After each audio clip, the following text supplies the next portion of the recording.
아침에 시작을 알리는 글로벌 주식 라이브 월스트리트 모닝 브리핑 10월 12일 목요일 방송 시작하겠습니다. 여러분 안녕하세요. 여도은입니다. 뉴욕 증시가 무려 4거래일째 연속적으로 상승을 하고 있습니다. 특히 이제 나스닥 지수의 상승이 더 좀 돋보이는 그런 움직임들이 나타나고 있는 상황인데요. 잘 오르죠? 예, 잘 오릅니다. 종목별로는 뭐 약간 이제 희비가 엇갈리는, 특히 이제 많이 보유하고 계시는 엔비디아 그리고 테슬라. 엔비디아는 밤사이에 또 2% 올랐지만 테슬라가 좀 다른 종목들이 함께 대형주 올라가는 데 있어서 함께 동참하지 못한 부분이 좀 아쉽긴 한데요. 그래도 언젠가도 올라가겠죠. 우리는 뭐 주식을 하루 이틀 하는 게 아니니까 조금 더 지켜보도록 하겠습니다. 자, 오늘 마감 브리핑 잠시 후에 자세한 이야기 좀 전달 드리도록 하겠고요.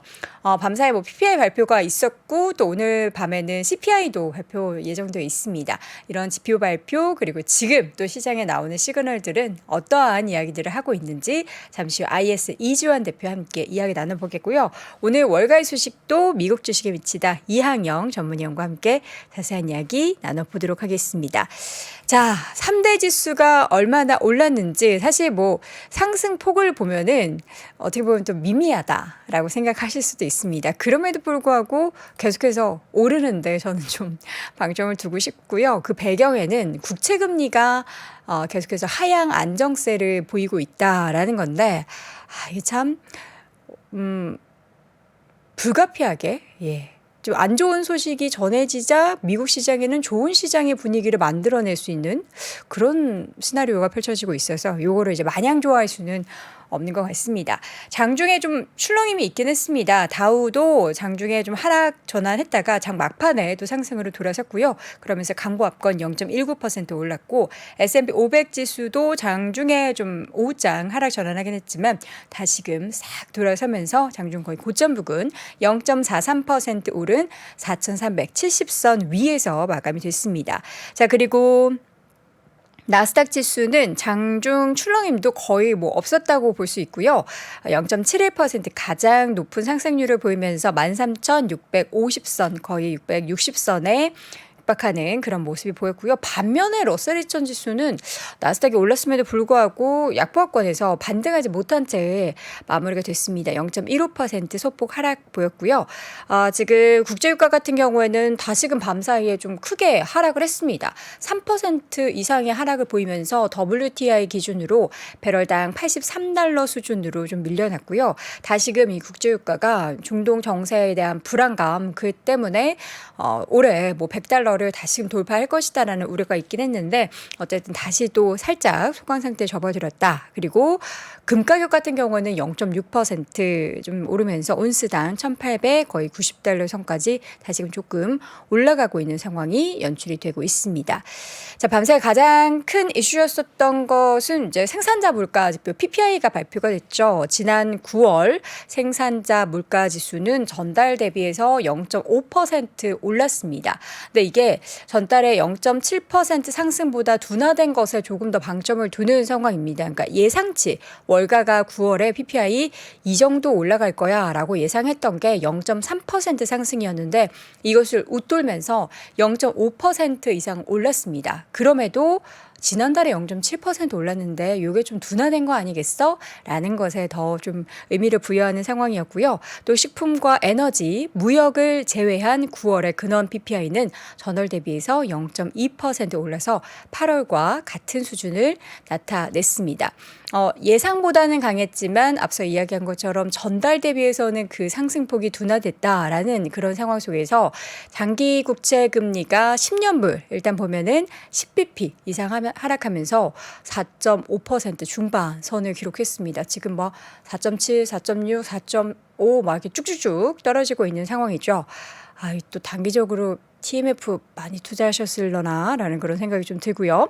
30년물 국채금리도 13bp 이상 밀리면서 4.7%대 좀 등락을 보이는 상황이었습니다. 2년물 국채금리는 좀 비슷한 수준을 유지를 하는 상황이었고요. 이제 오늘 밤에 드디어 이제 CPI가 발표가 되는데 지금 월스트리트 저널의 보도에 따르면 이코노미스트들이 예상하는 9월의 CPI는 직전월 대비해서 0.3% 오를 것으로 예상을 하고 있고 작년 같은 기간 대비해서는 3.6% 올랐을 것으로 지금 예상을 하고 있습니다.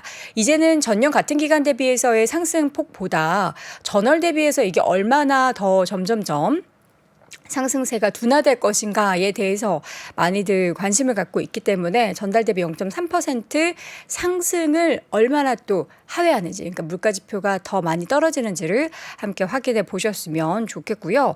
지금 거의 11월에도 금리 인상 안 할 거라는 그런 분위기가 계속해서 만들어지고 있는 상황입니다.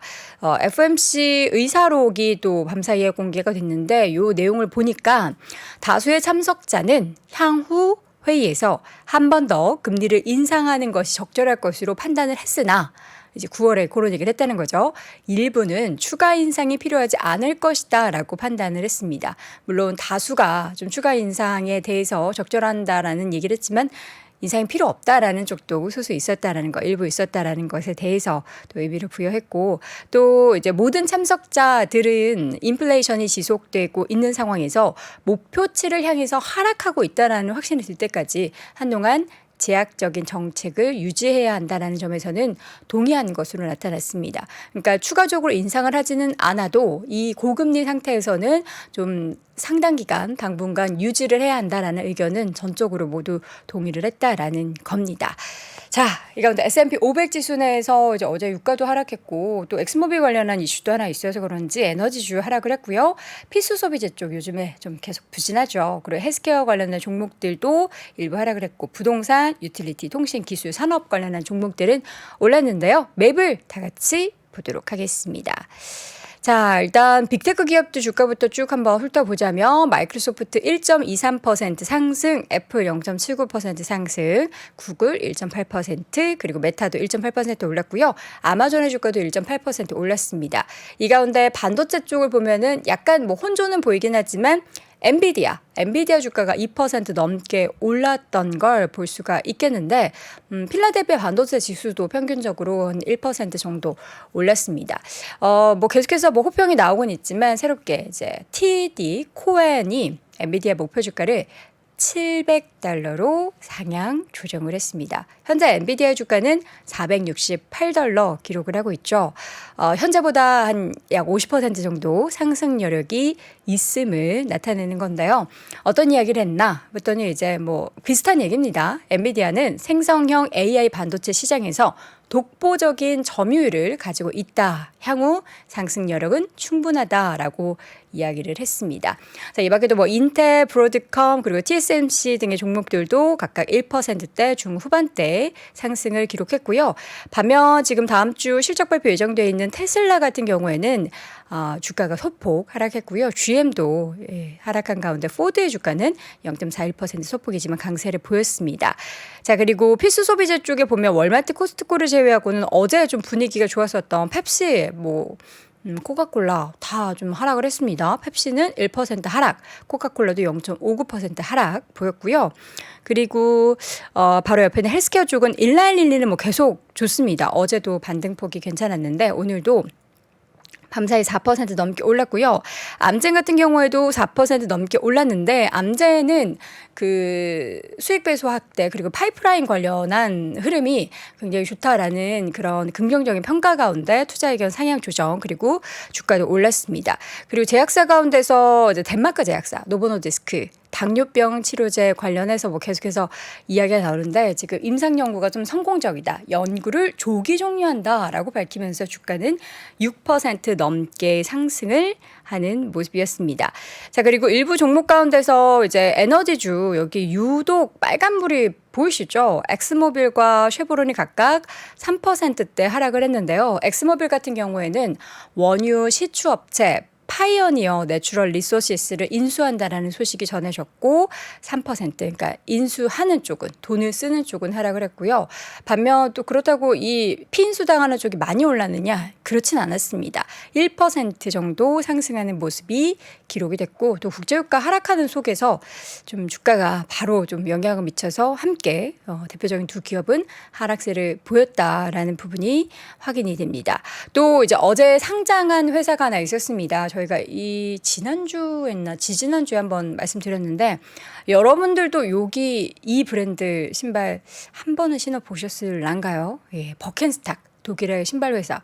제가 기억하기로는 1700년대인가 1800년대 굉장히 오래된 역사를 가진 회사인데 버켄스탁이 상장을 했습니다. 그러나 최근에 저희가 여러 가지 뭐 인스타카트도 그렇고 암도 그렇고 상장하고 나서 그날 주가가 어쨌든 많이 올랐었잖아요. 근데 버켄스탁 같은 경우는 공모가 대비 12% 하락하면서 마감이 됐습니다. $40 선에서 거래가 마쳤다라는 부분이 확인이 되고 있는 상황입니다. 전반적인 시장 분위기가 뭐 일부 섹터에 좀 조정이 있기는 했지만 그래도 큰 형님들이 잘 버텨내고 있다라는 부분도 확인이 되면서 기대감을 계속해서 갖게 하는데요. 과연 지금 우리는 계속된 기대감을 유지할 수 있을지 잠시 후 이어지는 심층 인터뷰 IS셋 이지환 대표와 함께 확인해 보시죠.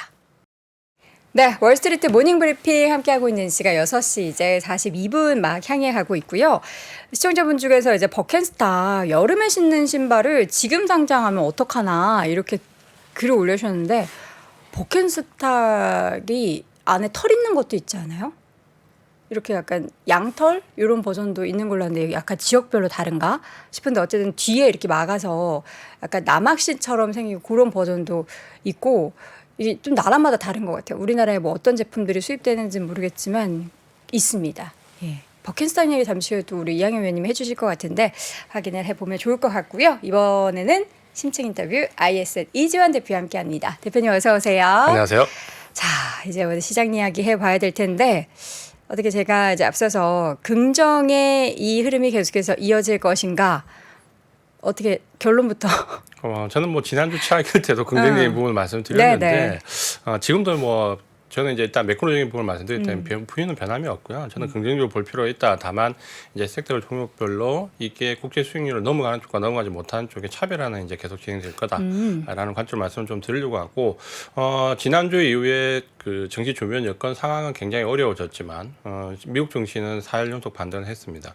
이게 이제 뭐 퍼센테이지가 아주 크지는 않지만 좀 인상적이었던 부분은 우리가 지난주 미국 증시가 조정을 마무리하는 그 마지막 지점에서 금요일 반등을 보면 그때 이제 고용지표가 상당히 좋게 나왔거든요. 그때 비농업분 고용지표가 예상을 깨고 상당히 그 높게 나왔기 때문에 평소 같으면 이제 이 부분이 주가를 압박할 수 있는 이제 큰 요인이 되는데 그때 장중에 딱 폭이 커졌다가 그걸 바로 들어올리면서 나스닥은 꽤 크게 상승을 했거든요. 네. 그리고 나서 이제 주말에 이스라엘 하마스 사태가 벌어졌는데 그럼에도 불구하고 월요일날 또 상승을 했고 어제 이제 PPI 지표가 발표가 됐는데 뭐 전월 대비로는 조금 하락했지만 전체적으로 보면 노이즈가 좀 있었습니다. 근데 그럼에도 불구하고 어제 또 상승을 했고 그러면 지금 현재 지난주 금요일부터 미국 증시의 상승은 어떻게 보면은 악재가 그 나올 수 있는 최대 악재가 다 쏟아졌는데도 불구하고 뭐 고용 지표, 물가 지표 여기에 지정학적 리스크까지 부각이 되었는데도 불구하고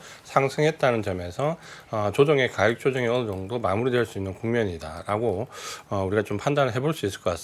네. 다만 이제 이게 이스라엘 하마스 사태가 어떻게 그 진행되냐 여부에 따라서 바닥이 좀 잡히더라도 바로 상승을 할 수 있는 여건이 되느냐라는 부분 혹은 기간 조정으로 좀 이어질 거냐라는 부분은 조금 더 확인이 필요하겠지만 어쨌든 미국 증시의 이런 상승을 보면 어쨌든 그 미국 국채 금리의 하락에 일단 집중하는 모습이 나오면서 전반적으로 증시에 반영되는 모멘텀이 지난주에 말씀드린 것처럼 분기점에 좀 들어와 있고 바뀌는 시점에 있다. 이 부분은 우리가 인지를 좀 할 필요가 있을 것 같습니다. 네. 결국 이제 이번 4일 동안의 상승을 보면 그 가장 뭐 단편하게 생각을 하면 결국 이제 상승의 원인은 국채 금리 하락이거든요. 네. 그러니까 결국은 국채 금리에 모든 것이 집중되어 있다라고 좀 보여지는데 이번에 이제 월스트리트 저널에서 보면 이 장기 국채 금리 상승을 놓고 조금 다른 시각을 좀 발표를 좀 했습니다. 그러니까 여기서는 우리가 조금 더 추상도를 높여서 크게 보면 이번에 10년물 장기 국채 금리의 상승이 그렇게 나쁜 것만은 아니다라고 할 수 있다. 이런 이제 결론을 좀 냈는데 지금 이제 미국 국채 수익률이 최근에 보면 소비자 물가 상승률을 넘어섰거든요. 그러니까 요게 이제 최근에 가장 큰 이슈 중에 하나인데 사실 우리가 그 뭐 좀 연륜이 있으신 분들은 아실 건데 원래 미국 국채 수익률이 소비자 물가 상승률을 보통 때 넘어섰었죠. 근데 이게 넘어서지 못하기 시작한 시점이 언제부터냐면 금융위기 때부터입니다. 그러니까 금융위기 때부터 양적 완화가 아주 공격적으로 시행되었고 물론 중간중간 양적 긴축이 들어왔지만 큰 기조로 본다면 반복되는 양적 완화가 굉장히 오랫동안 시행이 됐었죠. 그러니까 금융위기 때부터 코로나를 거치면서 이게 장기간 시행이 되다 보니까 지금은 뭐 당연하게 국채 수익률이 소비자 물가 수익률보다 좀 상승률보다 떨어진다고 생각했는데 이게 이번에 이제 역전이 되면서 월스트리트 저널에서 이제 하고 싶은 얘기는 이거죠. 이게 이상 현상이 아니라 금융위기 이전으로 돌아가 보면 정상적인 상황이다. 네. 그러니까 이렇게 이제 그 멘트를 주는 거고 이번에 이러는 국제금리 상승이 무조건 증시를 압박한 요인으로 볼 수도 있겠지만 그동안 과도하게 자산 가격이 좀 상승했다든지 혹은 정부 재정 지출이 굉장히 악화됐던 부분이 어떻게 보면 한번 되짚어 볼 수 있고 이게 이제 완화될 수 있는 그런 측면으로도 생각할 수 있다라고 얘기를 했고 결국에는 이게 이제 채권시장 안정화로 결국 귀결될 것이다라고 해서 이게 채권금리의 상승이 증시를 당장은 단기적으로 압박을 했지만 이 부분이 전반적으로 금융시장을 아주 극한의 상황으로 몰아갈 거냐라고 본다면 그렇지는 않다라는 의견이 나왔다라는 부분을 한번 말씀 좀 드리고 싶었고요. 네. 그다음에 이제 우리가 아마 이번 그 미국 증시가 4일간 상승하는데 국채금리가 하락한 부분이 결국 가장 큰 배경인데 이게 왜 하락했냐를 놓고 본다면 물론 국채금리가 상승했던 이유는 알고 계시죠. 금리가 지금 굉장히 절정을 향해 달려가고 있고 뭐 공급이 굉장히 늘었고 수요가 지금 일본이나 중국을 위주로 감소하고 있다는 부분이 있는데 제가 볼 때는 가장 큰 게 결국은 공급이 너무 많았어요. 그러니까 이게 과다했던 공급이 지금 10월달 넘어오면서부터 공급이 어느 정도 줄어든다는 기대감이 사실은 실제적으로 국제금리를 제가 볼 때 지금 끌어내는 가장 큰 이유라고 좀 보여지거든요. 전쟁이 아니고요? 전쟁이 아니고 중동 쪽 불안이 그 큰 부분이 이유가 만약에 이제 예를 들어서 국제 가격을 끌어올렸고 안전자산에 대한 선호가 나왔다라고 하면 네. 이게 금이나 지금 달러 인덱스가 굉장히 강세로 가야 되거든요. 근데 실제로 그렇지 않잖아요. 예를 들어서 국채와 달러와 금이 동시에 아주 강세로 갔다라고 하면 이거는 이번 분쟁으로 인해서 안전자산 선호 현상이 나왔다라고 우리가 판단할 수 있지만 사실 뭐 달러 인덱스는 오히려 내려버렸고 금은 1% 변동성밖에 안 되거든요. 그러니까 그걸 보면 이게 과연 그 이유인가 보면 잠깐 차트를 하나 잠깐만 보면 화면을 잠깐 보면 이번에 6월 달에서 9월 달에 발행됐던 국채 발행 물량입니다. 이 발행 물량을 보면 실제로 6월 달부터 9월 달까지 요 4개월 동안 발행됐던 국채 물량이 지난 1년간 발행됐던 물량의 70%를 넘습니다. 그러니까 이번 3분기 때 그야말로 국채 발행이 쏟아졌다라고 볼 수 있거든요. 네. 그러니까 이게 전체 최근 1년간의 70% 정도를 상회한다라고 보면 사실 물량이 굉장히 과다하게 나왔습니다. 그러니까 아마 이 공급이 지난 3분기 때 과다하게 나왔던 부분이 사실 국채금리가 단기간에 급등하는데 사실 저는 좀 일조를 했다라고 보거든요. 그러니까 이게 어느 정도 국채 공급 물량이 좀 완화되는 시점에 들어오면서 국채금리는 수요와 공급상의 그 원리에서 어떻게 보면 지금 이렇게 좀 떨어질 수 있는 위치는 사실 들어와 있었습니다. 그러니까 요게 이스라엘 하마스 사태가 좀 맞물리면서 국채금리 하락이 조금 과하게 좀 나오는 거죠. 그래서 어떻게 보면 우리가 지금 현재 국채금리가 뭐 지금 아주 떨어질 것이다 이렇게 생각하기는 어렵지만 지난 3분기 때처럼 과도하게 아주 단기간에 급상승하는 모습은 사실 공급적인 측면에서 보면 앞으로 그렇게까지 나오지 않을 것이다라고 예측을 해볼 수 있습니다. 그래서 이 부분이 결국은 국채 물량이 좀 과다했다라는 부분이 해소가 되면서 결국 국채금리가 이번 4분기부터는 좀 완만한 형태로 갈 수 있다라고 예측을 하는 게 지금은 좀 맞을 것 같습니다. 이 부분이 굉장히 중요한데 네.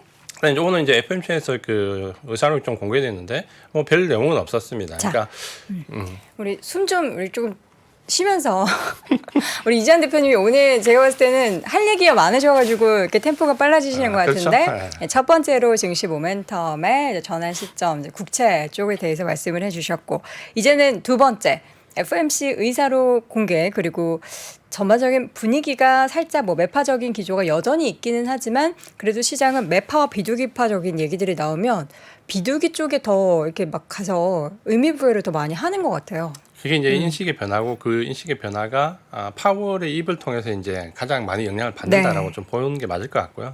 지난번에 이제 말씀드린 것처럼 우리가 파월 의장이 했던 발언을 보면 연준이 왜 이렇게 증시를 압박하냐라고 할 때 연준은 어떻게 보면 미국 그 정부와 혹은 재무부의 정책과 연준의 목표는 완전히 다르거든요. 연준은 두 가지밖에 생각 안 합니다. 물가와 고용. 그러니까 이 두 가지만 생각을 하고 우리가 애초에 금리 인상하기 전에 CPI가 7을 막 넘어갔을 때 재작년에 10월달 막 이렇게 넘어갈 때 이제 CPI가 7을 넘어가니까 금리 인상을 해야 되지 않냐라는 얘기를 굉장히 많이 했거든요. 네. 근데 그때 파월이 뭐라고 얘기했냐면 고용이 조금만 더 안정되면 그때 이제 물가 인상을 하겠다라고 얘기를 하면서 네. 이게 이제 나중에는 뭐 오히려 딜레이했던 게 부작용이 왔다라는 얘기도 있지만 그때는 이제 상당히 고용을 우선시했거든요. 이게 이제 작년에 굉장히 가파르게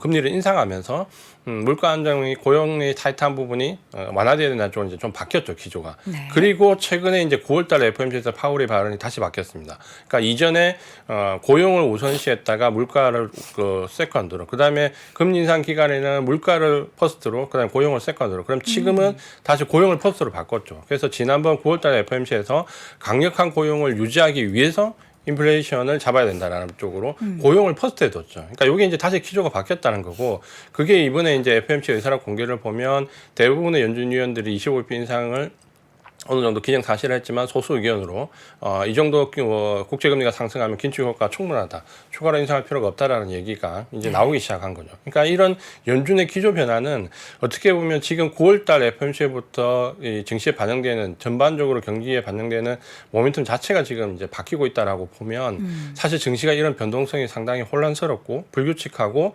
변동성이 좀 확대될 수 있는 이제 그런 시기에 들어온 거는 사실은 맞습니다. 그러니까 여기는 위기도 되고 기회도 되는데, 그러니까 이 부분의 모멘텀의 변화를 충분히 이제 우리가 인정할 필요가 있죠. 거기서 이제 좀 강조드리고 싶은 게, 그렇다면 지금 이제 굉장히 긴축, 압박, 금리 이런 모멘텀에서 어떤 식으로 변화될 거냐 보면 그 근거를 찾을 때 파월의 발언을 잘 보시면 고용을 퍼뜨려 줬잖아요. 그러니까 가장 중요한 게 고용입니다. 그러니까 고용이 어떤 상황으로 흘러가느냐, 그리고 이 부분이 결국은 경기에 어떻게 맞물리느냐. 그러니까 이게 가장 중요한 부분이라고 보면 이번에 사실 그 고용지표 발표는 상당히 의미가 있었습니다. 그러니까 제가 볼 때는 지표 자체도 굉장히 예상했던 것보다 상당히 수치가 높게 나와서 이게 고용이 타이트하다고 봐야 되는지 아니면 정말 고용시장이 아주 퍼펙트하다고 봐야 되는지에 대한 논란은 있겠지만, 제가 볼 때 이번 고용 발표는 굉장히 아이들하게 나왔습니다. 그러니까 이게 아이들하다라는 이유는 결국은 기업의 입장에서 고용을 하려는 입장과 개인들 입장에서 고용을 다 하려고 하는 입장이 둘 다 만족시켜주는, 어떻게 보면 굉장히 이상적인 상황이거든요. 그러니까 이게 어떤 의미냐면 구인 수요는 굉장히 양호한 가운데 노동 공급도 확대된다는 거죠. 그러니까 노동 공급이 확대되고 구인 수요를 양호하면 이게 굉장히 아이들한 형태로 가거든요. 그러면 결국 서비스업에서 우리가 우려했던 초과 수요는 어느 정도 완화가 됐고, 그러니까 제조업 쪽에서 고용은 확대가 되면서 이게 쉽게 말씀드리면 고용만을 놓고 본다면 경기가 위축된 상황에서 경기가 확장되는 상황으로 나아가는 전형적인 모습을 좀 보여줬다라는 점에서 상당히 좀 우호적으로 볼 수 있습니다. 요거를 그 임금 상승률 그래프로 잠깐 보면 우리가 지난번 고용은 굉장히 타이트했지만 임금 상승률은 오히려 떨어졌다, 이 얘기 많이 들어보셨을 건데 요게 이제 보시면은 임금 상승률은 이렇게 완만하게 내려오거든요. 그러니까 여기 우리가 이제 우려했던 서비스업에서의 초과 수요에 인해서 이게 굉장히 임금 상승률이 올라가고 물가를 압박하는 요인이 될 것이다라는 부분은 이제 아니다라는 거죠. 그러니까 이게 이제 아마 제가 봤을 때 파월이 고용을 강조할 수 있는 가장 이유 중에 하나가 이제 이 부분이 꺾였기 때문입니다. 그러니까 이 부분이고, 그럼에도 불구하고 그 옆에 잠깐 보면 산업별 평균 임금을 보면 서비스업, 이 빨간색의 서비스업 평균 임금인데 여기는 이제 완만하게 내려오죠. 그러니까 이게 굉장히 이제 우호적인데, 반면에 이제 또 긍정적인 부분은 이 황금색이 이제 제조업 평균 임금인데 여기는 지금 올라가거든요. 그러니까 전형적으로 우리가 우려했던 서비스업이 올라가고 제조업이 떨어지면서 경기는 위축되는데 물가는 올라가는, 어떻게 보면 스태그플레이션의 역전 반대 현상이거든요. 그러니까 서비스업 쪽에서 평균 임금은 떨어지고 제조업 쪽에서 올라가면서 오히려 경기가 확장되는 쪽에 서비스 그 산업 평균 임금을 나타내고 있기 때문에 이 두 가지가 아마 제가 봤을 때 파월이 굉장히 9월달에 자신감을 가지고 고용을 먼저 퍼스트로 끌어냈던 이유 중에 가장 결정적인 이유다, 이렇게 이제 말씀을 좀 드리고 싶습니다. 지금 보면 임금 상승률의 둔화로 인해서 이거 미국 경기 꺾이는 거 아니야?라는 우려를 표면적으로 할 수 있겠지만 세부적인 내용을 보면은 제조업 쪽에서는 오히려 평균 임금이 다시금 증가하고 있고 서비스 쪽이 꺾이는 그런 상황이기 때문에 실질적으로 미국의 경기를 우려할 상황이 아니다라는 긍정적인 해석인 거잖아요. 그렇죠? 자, 여기서 이제 우리 고용, 경기 이런 걱정 안 하는 저는 근데 어쨌든 임금이 꺾이면은 나중에 소비 위축 얘기가 분명히 또 나올 거라서 그건 우려 안 해도 되나요? 근데 이제 지금 노동 수요가 제가 좀 아이들하다고 말씀드린 이유는 결국 기업은 필요한 인력을 적절하게 뽑을 수 있고 그 다음에 이제 개인들 입장에서는 취업하려는 의사가 있는 사람들이 편안하게 취업을 할 수 있는 상태라는 거거든요. 그게 이제 수요도 공급도 지금 만족스러운 상황이기 때문에 제가 볼 때 이게 가장 이번에 봤을 때 아이들 하다는 이유가 네. 거기에 있고 결국은 초과 수요에 의해서 이게 인플레이션이 양산되고 그게 다시 그 긴축을 불러오는 이런 악순환이 아니라 오히려 임금 상승률은 둔화가 되는 가운데 그러니까 초과 수요는 조금 줄어들어서 안정되는 가운데 오히려 제조업 쪽에 고용이 확대되면서 전반적으로 이 정도 되면 고용 시장만 놓고 보면은 이제 경기가 위축되는 곳에서 경기가 확장되는 쪽으로 나아가는 초입 단계일 수 있다라는 부분인데 요거를 제조업 경기에서 보면 조금 더 이제 명확하게 보입니다. 그러니까 이번에 그 제조업 PMI를 보면 이번에 또 상승을 했잖아요. 네. 이제 50에 이제 육박할 정도 49 이상 이제 붙었는데 이게 지금 제조업 PMI가 지금 이제 3회 연속 상승했잖아요. 그러니까 우리가 그 경기가 위축될 것이다, 혹은 경기가 굉장히 안 좋을 것이라고 주장하는 쪽에서 가장 큰 근거가 이 제조업 지표랑 또 하나는 장단기 금리 역전 차였거든요.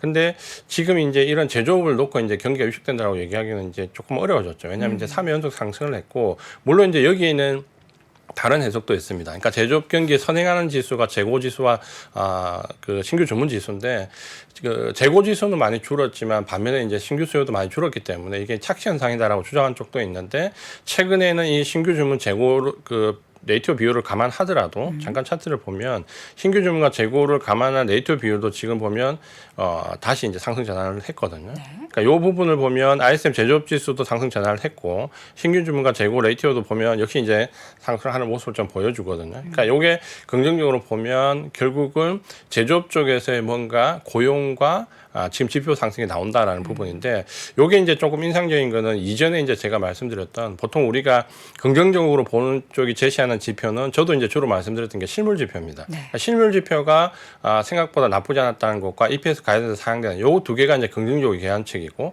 그다음 이제 부정적으로 얘기하는 측에서는 보통 이제 사이클이나 서베이 지표를 많이 예를 들었거든요. 네. 근데 그렇게 본다면 지금 제조업 PMI가 반등을 주는 거는 상당히 이제 의미가 좀 있습니다. 그래서 요게 일단은 경기가 이제 지나치게 대한 우려감이 좀 줄어들 수 있다는 부분을 이제 해석을 좀 할 수 있고요. 네. 그래서 결국은 이 고용과 제조업 지표의 반전이 지금은 상당히 파월의 자신감을 받쳐주는 요인이다. 이렇게 이제 말씀을 좀 드리고 싶습니다. 요 제조업 경기가 살아나는, 그러니까 물론 아직은 이제 완전 살아났다고 할 수 없는데 이게 좋아지면서 다시 인플레이션을 촉발할 만한 그런 상황은 안 나타날까요? 근데 그 부분이 분명히 중간중간 노이즈가 나올 거거든요. 그러니까요. 그리고 사실은 노이즈가 나왔었습니다. 그러니까 지금 우리가 CPI나 PPI 지표 그 지난달과 이번 달을 보면 사실 예상했던 부분에서 우리가 이거를 지난번 예전보다 민감하게 반응하지 않았지만 사실 수치 자체는 분명히 노이즈가 나왔거든요. 네. 그러니까 어제 PPI도 보면 냉정히 보면 노이즈가 나온 거잖아요. 이게 만약에 작년에 금리 인상 중에 가도한 중에 어제 같은 수치가 발표됐다면 제 생각에 날싸게 한 3% 이상 하락했을 것 같거든요. 근데 이제 그거를 굳이 전달보다는 나아졌다라는 포인트로 얘기를 하잖아요. 그러니까 그 가장 큰 이유가 지금 PPI나 CPI를 볼 때 지난 그 우리가 원래 봤던 게 전년 대비하고 그 다음에 이제 코어에서 전월 전년 대비. 대비를 많이 봤잖아요. 근데 이게 왜 전월 대비로 바뀌었냐면 절대 수치가 낮아졌기 때문에. 그러니까 CPI나 PPI 자체가 PPI가 10을 가고 CPI가 7 이상일 때는 이 전년 대비해서 이 절대 수치가 얼마나 낮아지냐에 포커스를 맞추거든요. 근데 이미 4 밑으로 떨어지면 그것보다는 전월 대비해서 실제적으로 어느 정도 우리나라에 더 포커스를 맞춥니다. 그러니까 이게 기준이 보통 CPI가 4 이하로 떨어졌을 때부터거든요. 그러니까 지금은 정상적으로 전월 대비로 판단을 하는 거는 뭐 이 정도 수치에서는 당연한 부분이다라고 좀 보시면 될 것 같고요. 네. 그래서 제가 이전에 말씀드렸던 CPI가 4 이하로 떨어졌을 때 관점을 바꿔야 된다는 얘기가 이 얘기고 그린스펀이 이제 예전에 CPI가 4 이하 떨어졌을 때는 금리 인하를 할 수 있다라는 전제 조건을 달았던 게 CPI 4거든요. 그래서 지금 CPI가 4 이하에 떨어져서 오늘 이제 어느 정도 수치가 나올 건지 굉장히 중요한데 저는 그렇게 크게 노이즈로 보진 않습니다. 이게 3.3, 3.6, 뭐 3.5 여기서 지금 왔다 갔다 하는 순간인데 이게 예를 들어서 4 이하에서 수치가 계속 형성된다라고 하면 이거는 그렇게 조금 노이즈가 나오더라도 이게 4를 넘어가면 문제가 되겠지만 크게 노이즈를 받아들이지 않을 거고요. 이런 현상을 이제 그 부정적으로 얘기하는 쪽에서는 항상 80년대 그 80년 초를 예를 들거든요. 그때가 이제 79년도 이때 석유 파동 위에 CPI가 4 이하로 떨어졌다가 다시 CPI가 10 이상으로 상승했거든요. 그러니까 요때인데 지금은 그때와는 경우가 많이 다르다라고 좀 보여집니다. 네. 그래서 그걸 너무 우려할 필요는 없을 것 같고요. 네. 마지막으로 이제 이스라엘 하마스 분쟁에서 뭐 여러분들이 얘기했을 거니까 다른 건 제외하고 이란에 관련된 부분만 말씀을 좀 드리면 이란이 굉장히 빠르게 유엔 대표부가 관련이 없다는 발표를 했잖아요. 그러니까 사실 이게 미국 증시의 상승과 유가 하락에 결정적인 영향입니다. 그러니까 미국이 뭔가 좀 불분명한 태도를 취할 때 만약에 이란까지 여기서 그 하마스 문제와 관련해서 굉장히 오리무중한 태도를 취했으면 이게 이제 유가 상승을 굉장히 좀 장기간 끌고 갈 수 있거든요. 확전에 대한 우려를 계속 가져갈 수 있죠. 근데 사실 8일날 저도 봤는데 8일날 이란 대표부, 유엔 대표부 성명을 봤는데 그 내용을 보면 뭐 하마스를 지지하지만 결국 우리가 이번 사건과 직접적인 연관은 없다라는 걸 굉장히 빨리 발표를 했거든요. 그것도 이제 유엔 대표부에서 발표를 한 것도 상징적이죠. 그 유엔 대표부에서 발표를 했다는 거는 국제사회에 공표를 한다는 거잖아요. 그래서 이 부분이 제가 봤을 때 확정 양상을 가지지 않을 것 같고 그렇다면 원유 생산 구간에 직접적인 문제가 있기 때문에 요금 달라질 것 같은데 사실 미국이 이란과의 밀월 관계가 있냐 없냐라는 부분이 굉장히 논란이 됐잖아요. 네. 이번에 그 뭐 인질 협상과 동결된 자금 풀었는데 요 그래프 잠깐만 볼까요? 그 그래프 잠깐 보면 이란의 원유 생산입니다. 그러니까 그러면 실제적으로 이란이 원유 생산이 늘었냐 안 늘었냐를 보면 사실 이란의 원유 생산 굉장히 많이 늘었습니다. 그러니까 2023년도 2년도 이 규진을 보면 정체됐던 부분이 네. 2023년도에 굉장히 급격히 올라오거든요. 네. 그러니까 그리고 수출 단위도 보면 2022년도와 2023년도 보면 2023년도에 굉장히 급격히 올라옵니다. 그러니까 네. 이거를 두고 외신에서는 어제 이제 CNN 보도를 보니까 그 이란의 유령선이 늘었다라는 표현을 하는데 이란이 이제 제재를 받기 때문에 공식적으로 수출이 안 되잖아요. 그래서 불법적으로 타국 배를 빌려서 그 수출하는데 이걸 유령선이라고 표현을 하더라고요. 근데 그게 굉장히 늘었는데 이게 늘었던 이유가 미국이 용인해주지 않으면 사실 늘기 어렵거든요. 그래서 미국이 눈 감아주는 거예요? 그렇죠. 그러니까 우리는 그게 공식적으로 얘기는 안 하지만 이 그래프가 이제 그걸 얘기를 하고 있는 거예요. 그러니까 이런 생산과 수출 자체가 이만큼 늘었다라는 거는 네. 미국이 어느 정도 원유 공급을 확대하기 위해서 어느 정도 용인을 해주고 있다는 부분이 분명히 나오고 있다는 게 이제 이 그래프가 좀 암시를 하고 있고요. 네. 그래서 마지막으로 이제 결론적으로 좀 말씀드리고 싶은 부분이 있습니다. 그러니까 앞에서 다 말씀드렸던 부분을 좀 제외하고 보면 결국은 국채금리가 3분기 때 1년 물량이 70%가 쏟아졌다는 부분은 팩트입니다. 그러니까 그게 너무 과도했고 결국은 지금 4분기에 들어와서 그 정도의 공급 물량이 나오지 않기 때문에 어느 정도 국채금리가 하락할 거라는 것은 우리가 예상을 좀 할 수 있었던 부분이고요. 그다음에 고용이 굉장히 중요한데 우리가 이제 굉장히 우려했던 거는 리오프닝 과정에서 오버슈팅이 나오고 이게 경기에 인플레이션에 영향을 주고 이런 악순환일 거라고 했는데 지금 이제 하반기 정도에 들어와서 지금 고용은 아직까지 굉장히 탄탄하고 이제는 공급과 수요가 그리고 질적인 내용 면에서 굉장히 좋아졌다라는 부분은 우리가 좀 인지를 해야 될 부분이고 파월이 이번 9월 FOMC에서 고용을 제일 퍼스트로 얘기했던 부분이 사실 이 정도 데이터가 좋다라는 확신을 가지고 했던 것 같고요. 그러니까 이 부분은 분명히 중요할 것 같고 그다음에 이제 제조업지수 반전이 지금 아직까지는 논란이 있지만 지금 현재 이제 바닥 확인 과정은 분명히 좀 되고 있다라는 부분을 좀 보셔야 됩니다. 네. 그리고 이제 우리가 마지막으로 이제 실적 발표가 굉장히 중요하거든요. 그러니까 올해에 제가 봤을 때 사실 우리가 작년에는 물가와 관련된 부분에서 CPI나 PPI, PCE 지표가 굉장히 중요했거든요. 그러면 올해는 어떤 지표가 가장 중요했냐라고 본다면 사실 제가 볼 때는 올해는 실적 발표입니다. 그러니까 실적 발표가 할 때마다 이게 시장의 국면이 변환이 됐거든요. 그러니까 우리가 올 초에 보면 작년에 이제 산타랠리가 없이 올 초에 시작할 때 경기 비관론이 극에 달했었거든요. 그쵸. 그때 이제 산타랠리 기대하다가 증시가 무너지면서 1월달 들어오면서 올해는 무조건 하도가 경기 침체라고 했는데 이게 1분기 실적 발표로 뒤집어졌죠. 그러니까 1분기 실적 발표가 나오면서 생각보다 경기가 나쁘지 않은데라는 나빼드 반응이 나왔고 생각보다 원래 눈높이도 낮았지만 기업들의 EPS가 굉장히 이제 상승을 했었죠. 그리고 이번 2분기 실적 발표 때도 상당히 중요한 변화가 있었습니다. 그러니까 2분기 실적 발표를 하고 파월의 발언이 바뀌었거든요. 그러니까 첫 번째는 연준에서 예측하는 GDP가 상향 조정됐죠. 그리고 개별 기업들의 EPS 가이던스가 대부분 다 상향 조정됐습니다. 이게 2024년 2분기까지 대부분 다 상향 조정이 됐거든요. 그러니까 2분기 실적 발표가 나면서 GDP가 상향 조정되고 개별 EPS 가이던스가 상향 조정되면서 이제는 경기 연착륙에 대한 기대감이 확 커졌죠.